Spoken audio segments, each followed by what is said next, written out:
No need to memorize anything like this, but just know it's very complex because of the diversity that's represented here, but also because of the different nutritional needs of various eye structures. Now, in the next part of my talk, I'm going to be sharing with you, I don't have time to go through all 30 nutrients. That would take probably a whole weekend symposium of me talking to go through all 30 nutrients, but I'm going to touch upon 3 of the most important classes of nutrients for eye health. And what these are number 1, the macular carotenoids, number 2, omega fatty acids, and number 3, bioflavonoids. So let's dive a little bit deeper into each of these 3 classes of nutrients and why they're so important for eye health, but also where can we get them from?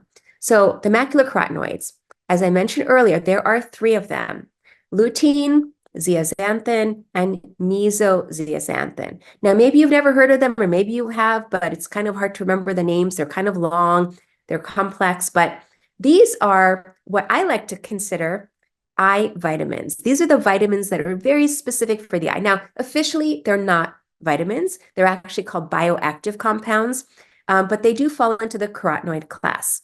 And because of that, they are cousins to other carotenoids. For example, beta-carotene, lycopene.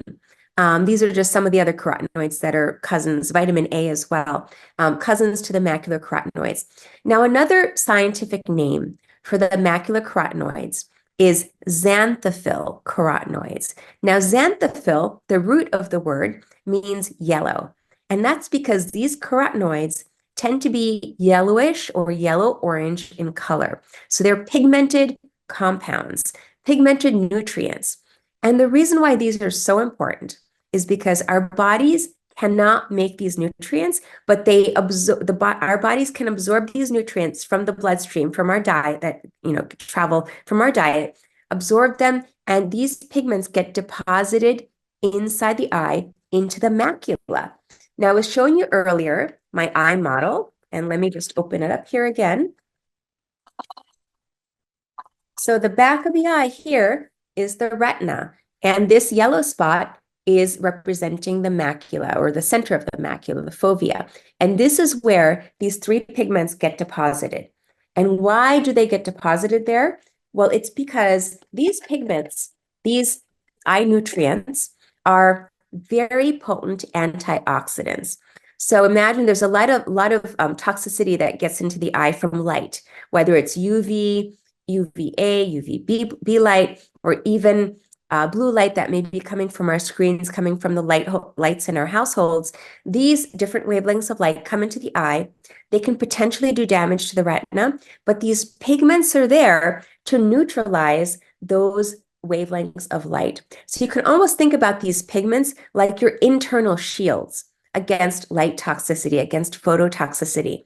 You can even think of them as your eye's natural sunglasses and your eye's natural blue blockers. So no need to get blue blocking glasses, but rather make sure you're getting enough of these macular carotenoids in your diet to naturally protect against blue light and UV light. Now, what's the distribution of these 3 carotenoids? Well, they get distributed almost like a bullseye. So the outermost circle, which is represented here by the bright yellow, this outermost circle is lutein. So lutein is out on the outside. Remember, it's still inside the eye, but on the outer ring is lutein. Inside that is zeaxanthin, and inside that is meso-zeaxanthin. That's represented by the darkest orange. So zeaxanthin is the lighter orange color you see here, this thinner ring, and the bright orange in the middle is due to meso-zeaxanthin. Now these are the chemical structures of these 3 antioxidants. As you can see, they're very long molecules. If you think back to your chemistry class, maybe in high school or college, you can see that these long molecules, they have a lot of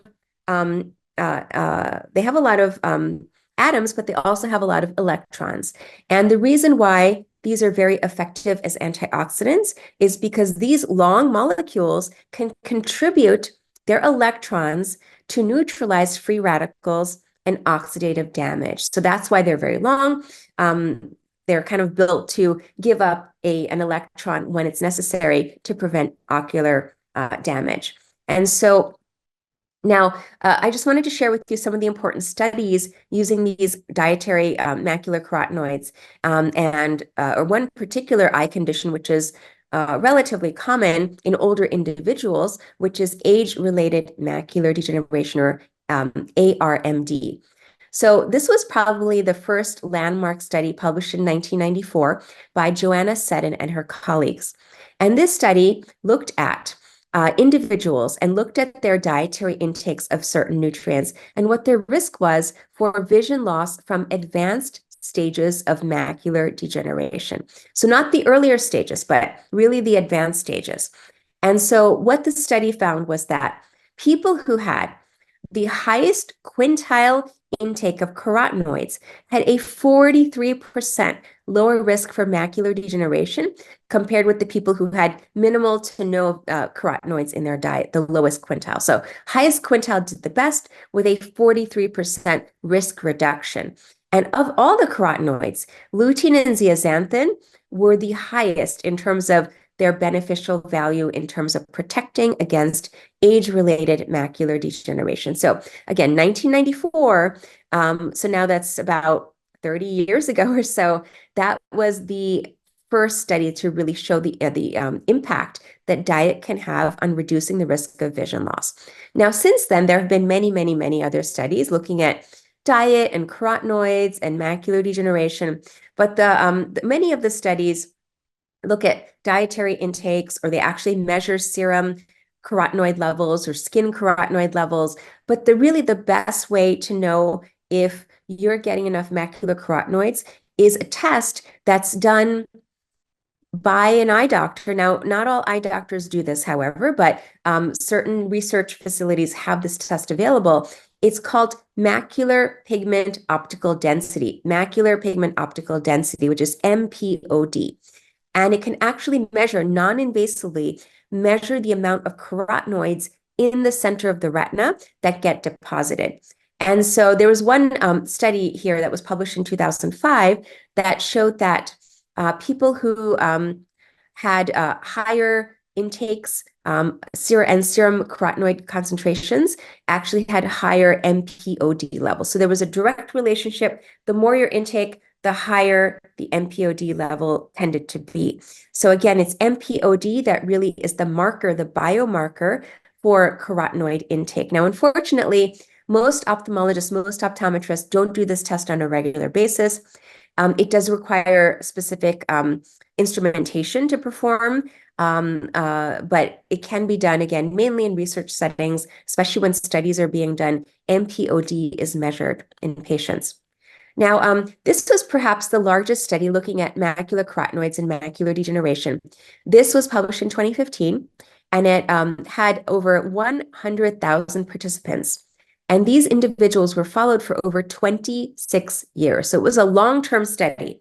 And in this study, they predicted the plasma carotenoid score. So they didn't actually measure in the blood or in the skin what was the carotenoid concentration. What they did was they did food frequency questionnaires in these 100,000 people, and they estimated what their plasma carotenoid levels would be. And in all of the 100,000 people, they found that out of those 100,000, about 1,300 had intermediate macular degeneration, 1,100 had advanced macular degeneration. But the key point is this. Again, a higher carotenoid intake was associated with an inverse risk of advanced macular degeneration with a relative risk of 40%, relative risk of 0.59, which equates to about 40% reduction in risk. So this was very, very significant. If you eat the right way, if you include these macular carotenoids, you can reduce your risk of advanced macular degeneration and vision loss by anywhere from 40 to 43%. And so, sorry, I went the wrong way on the slide, but we'll go this way here. And then finally, this is the last study I'm going to share with you about the macular carotenoids. There was a recent meta-analysis published last year in 2023 by a group of individuals, including one of my colleagues at New York Eye and Ear Infirmary, which is where I'm an associate professor, Dr. Richard Rosen, who's a leading researcher in retina. And he and his colleagues looked at all of the studies that had been published on carotenoids and macular degeneration. And so it wasn't 100% of the studies that showed the benefit, but 11 out of 20 studies showed that a higher intake of dietary carotenoids, specifically the macular carotenoids, lowered the risk of macular degeneration. And again, the highest quintile of serum lutein zeaxanthin or intake of lutein zeaxanthin was associated with the lowest risk of advanced macular degeneration. So the take-home point here is that have lots of lutein and zeaxanthin in your diet. That's the bottom line if you want to prevent macular degeneration naturally. Now, what is the recommended intake of these carotenoids? Well, there is no USRDA, which means US recommended daily allowance. We don't yet have that guidance, but based off of carotenoid researchers, these are the numbers they put out. So the recommended daily intake, or the RDI, of these macular carotenoids for lutein is anywhere from 6.5 to 20 milligrams a day. For zeaxanthin, it's about 1 to 2 milligrams a day. And for Meso-Zeaxanthin, unfortunately, there is no value that's recommended because Meso-Zeaxanthin is not readily found in foods. It is found in the skin of certain fish. For example, mackerel and trout, it can be found in small amounts in the skin of those types of fish. But in general, it's very hard to get Meso-Zeaxanthin from diet alone. What we think happens is that much of the lutein that's gotten from externally, again, from diet or from supplements, gets converted into Meso-Zeaxanthin and then deposited right at the very, very center of the retina. So we think the body is converting lutein into Meso-Zeaxanthin. So again, this is why having enough lutein is so important in one's diet. Now, compared with what the recommended daily intake is, what do most people, especially people on a Western diet, get in their daily, their daily intake? So lutein, instead of getting 6.5 to 20 milligrams a day, most people are getting only about 1 or 2 milligrams a day. So a huge discrepancy between what we need and what we're getting. In terms of zeaxanthin, most people need about 1 to 2 milligrams a day. Unfortunately, most of us, especially if we're on a Western style diet, have less than 1 milligram a day. So again, huge gap between what we need and what we're getting, which stresses the importance of making an effort to really increase your dietary intake of carotenoids. But also, if you feel that the gap is too hard to close, to take a supplement. And we'll talk about supplements towards the end of the talk as well, because I do get a lot of questions about eye supplements. Now, how can you get lutein and zeaxanthin through foods? The most highly concentrated foods or the foods that have the highest concentration of lutein and zeaxanthin include the leafy greens. So for example, kale is probably the number one food that provides a very high concentration of lutein and zeaxanthin, but also arugula, spinach, broccoli, Swiss chard, collard greens, romaine lettuce, mustard greens, dandelion greens, and bok choy. And this is not a complete list. There are other foods as well, but this is just kind of a starter list to learn about the leafy greens that are highest in these macular carotenoids. And if you think about the concentration of these nutrients, and you also think about the way the food is prepared, if you cook these leafy greens, the concentration actually gets more concentrated, or it's more dense. So 1 cup of cooked kale will provide you with 23.7 milligrams of lutein and zeaxanthin. So well over that 20 milligram target range that we should be getting. Now, you can see spinach comes in a close second at 20.4, followed by Swiss chard, mustard greens, and so on. Now, if you're having any of these leafy greens, instead of cooking them, let's say you're having them raw, then I usually suggest anywhere from, if you're just putting the leafy greens in loosely, excuse me, I recommend about 5 cups. If you're packing it in, I would recommend about 3 cups. So excuse me, I'm just going to grab a drink of water. My throat is quite dry because I'm getting over a sore throat. So please forgive me for that. Now, let's say you're not a big fan of leafy greens.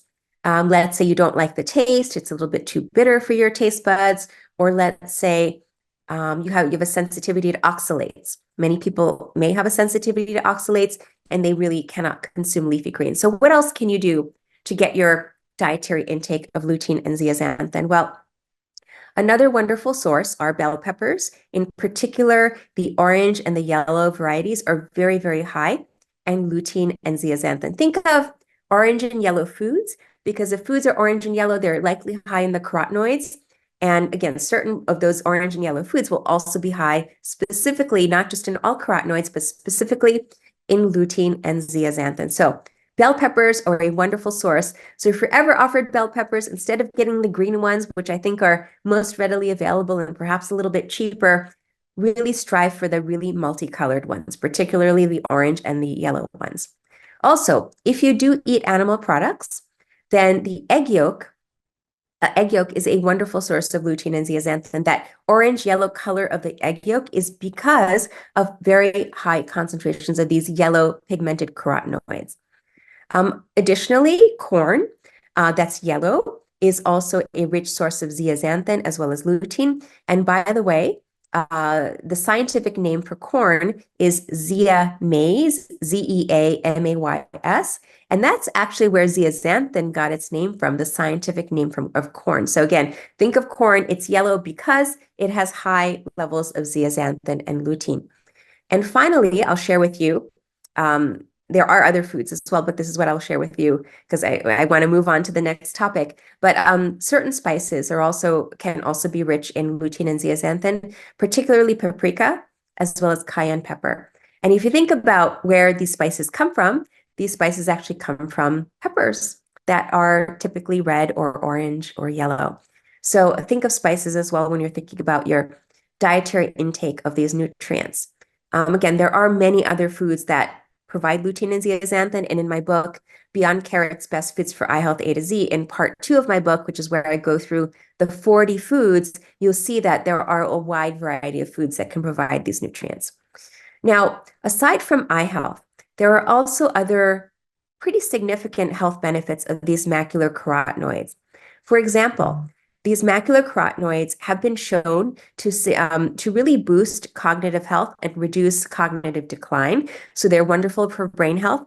And we're also just learning from studies on children, particularly infants, that their brains also benefit from lutein and zeaxanthin during development. So it's not just, we typically think of infant brain health with DHA, the omega-3 fatty acid that's important for brain structure, in childhood development, but also we're learning now that lutein and zeaxanthin may be just as important for developing brains. Also, there are many proven benefits of these macular carotenoids for skin health. Just as they protect the eye, they can also protect the skin against oxidative stress and oxidative damage. And then finally, there is some emerging research looking at prostate cancer and breast cancer, and the benefits of the macular carotenoids for both of these types of cancers. Now, again, this research is relatively early, but in terms of cognitive health, skin health, the research is very vast, and it's very, very convincing in terms of the benefits for non-eye organs.